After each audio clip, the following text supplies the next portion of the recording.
Pokemon Black and White, the character N espouses a philosophy that it is wrong for people to use Pokemon for their own gain and views it as a form of slavery. I'm so sorry. The rest of the characters fight back against this, and at first N seems like an extremist to the player.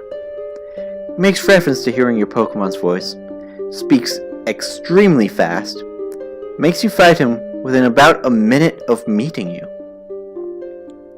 This view culminates when he takes you on a Ferris wheel, and the date goes terribly when he reveals himself as the king of Team Plasma. Now, up until this point, Team Plasma as a group would have seemed like an oddity. They espouse N's philosophy, but at worst have members who are outright abusive to Pokemon, and at best ineffectual and goofy. For example, a whole group of them gang up early and steal a giant dragon skull, only for it to be revealed that they stole the wrong dragon remains. Like, for example, I went to get a cat, and turns out I got a Beanie Baby. I still don't have a cat. Now, with this reveal from N, things start to make more sense. N ultimately is being used by his father Getsus. Getsus wants nothing short of world domination and will kill you for it. In a later appearance in the series, he threatens to kill one of your friends and then mocks you for being powerless to stop him. He dresses his ambitions up behind N and lets N's ideas convince people. But none of that means N is wrong. And I know people are going to jump in and say, Team Plasma is simply a statement on PETA and hypocrisy. I think it goes a lot further than that. If you want a PETA analog in the Pokemon universe, I think the Ether Foundation in Sun and Moon work a lot better. I think the purpose of Team Plasma goes beyond that and is more about how a good cause can be hijacked by a bad person for ultimately bad means. Pokemon has had its fair share of abusive trainers. For example, Pokemon Red and Blue, we see Green. Green is our rival who treats Pokemon as if they are only tools. He's a clearly skilled trainer. He constantly stays one step ahead of the player and beats the player to the end goal. However, he always loses to the player. As Professor Oak points out after his final defeat, Green does not understand his Pokemon. I think this is most illustrated with his Raticate. A lot of people like to think that you kill the Raticate on the SSN, and that's why he taunts you, and he's really a tragic hero. But I don't think that fits the game's themes, or Green's characterization. I think what fits Green's characterization is that he thought his Raticate was no longer useful to him, and placed it in his PC box. Now, one of the major reasons people hold this theory is that his Raticate evolved from a Rattata early. I think that's one of the reasons why he could not have loved his Rattata. See, there are a few times we see an underleveled Raticate in a trainer battle. The first is from Team Rocket Grunts. Team Rocket Grunts hold whips, and Team Rocket as a team later forces a Magikarp to evolve early. So, we know that they do force Pokemon to evolve early, and they're not very nice, and they're probably whipping their Pokemon. Now, the next prominent time we see an underleveled Raticate in a trainer battle is with Green.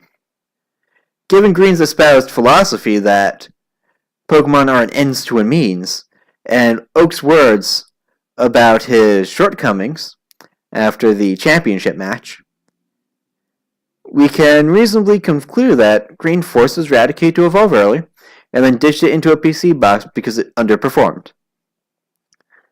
Now, Silver from Pokemon Gold and Silver, the next games, takes this to a logical extreme.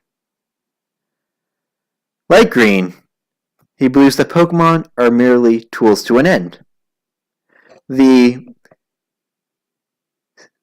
second thing he does in the game is steal a Pokemon from that game's professor, Professor Elm. He continually affirms to you that he believes that you are weak. And despite this belief, he keeps losing to you. And he keeps getting angrier. And by the time you face him at the end of the main story, he's starting to come around, but he can't unlock his full potential. See, he has a Pokemon called Golbat, which only evolves to Crobat through the power of friendship. His anti-friend beliefs were literally handicapping his ability to grow stronger. By the end of the game, Silver realizes that he was wrong. As he becomes more well-adjusted, his Golbat eventually evolves into Crobat. He finally completes his team, and owning up to his toxicity, he becomes strong. Then we get into the antagonist of the game, specifically Cyrus from Diamond and Pearl and Ghetsis with Black and White. As we covered Ghetsis a little bit above, let's overview Cyrus quickly. Cyrus is a genocidal maniac who enslaves and tortures flying lake fairies after blowing up their lakes so he can enslave a pair of giant dragons who will let him destroy all of humanity and will make the world in a void of his image. His image being a void. He's like one of those "my heart is just darkness" people. It makes sense in context. Ghetsis, as we overviewed, will kill anyone so that he can take over the world. He, at one point, enslaves a giant ice death dragon to this end. The man's hardcore. What can I say? He also appears to be an abusive father to his adopted son, N. Let's see, I covered that now. He tries to kill you, yeah, covered that. He tries to kill your friend, covered that. I think you get the idea. Then from the anime we have Paul. Paul is an anime fan's fan favorite. Hyper-competent, aggressive, deep-voiced, and the opposite of Ash. Almost every contest with Ash ends with him crushing Ash. He also deeply abuses his Chimchar. He's also deeply abusive to his Chimchar. He has his Pokemon brutally beat the tiny ape and then abandon it in the middle of a battle. He has his Pokemon brutally beat the tiny ape and then abandons it in the middle of a battle, leaving Ash to adopt the battered monkey. Despite this, we are told during his first 6v6 battle against Ash that while Ash and Paul have incompatible training styles for some Pokemon, Paul's training style is just as valid as Ash's. In the Pokemon anime, it is just as valid to love and care for your Pokemon as it is to beat the shit out of them. Should Paul have been allowed to own Pokemon? I mean, probably not. Should Cyrus have been allowed to own Pokemon? Hell no. Should Ghetsis have been allowed to own Pokemon? Hell no. These are all people who abuse Pokemon and or use them for criminal means. In the real world, we have laws and regulations to handle people who abuse or neglect animals. The closest thing we get to this in the series is that most other trainers frown on these actions.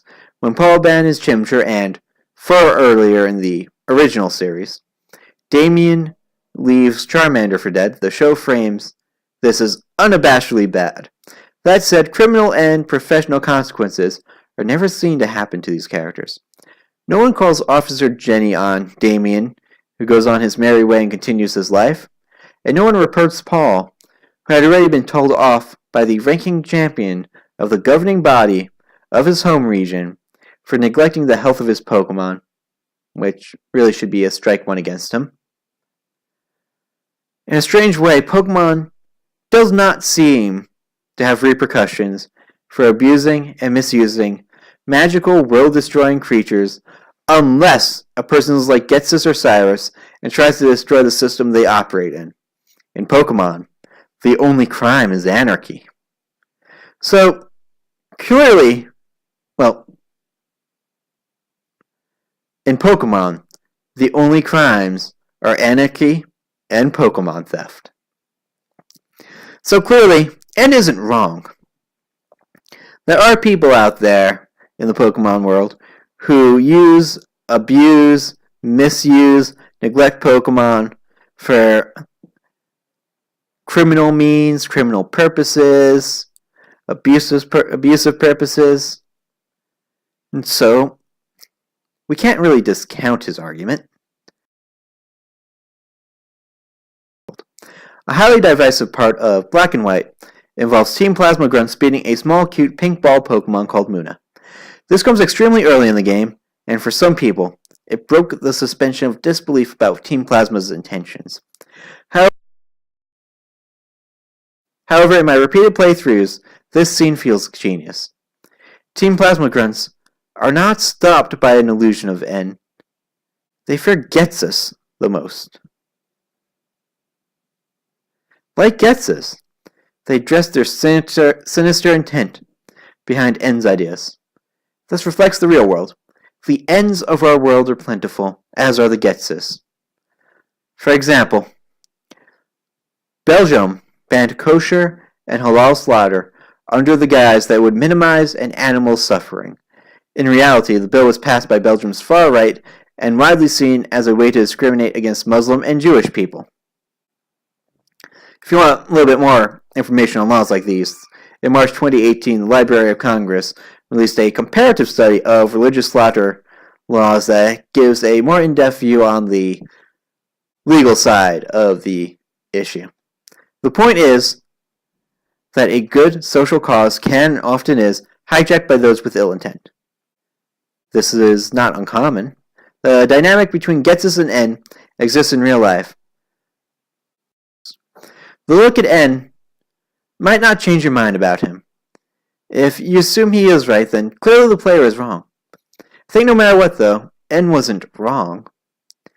The games and show make N's point valid, and his dynamic with Getsus reflects the real world.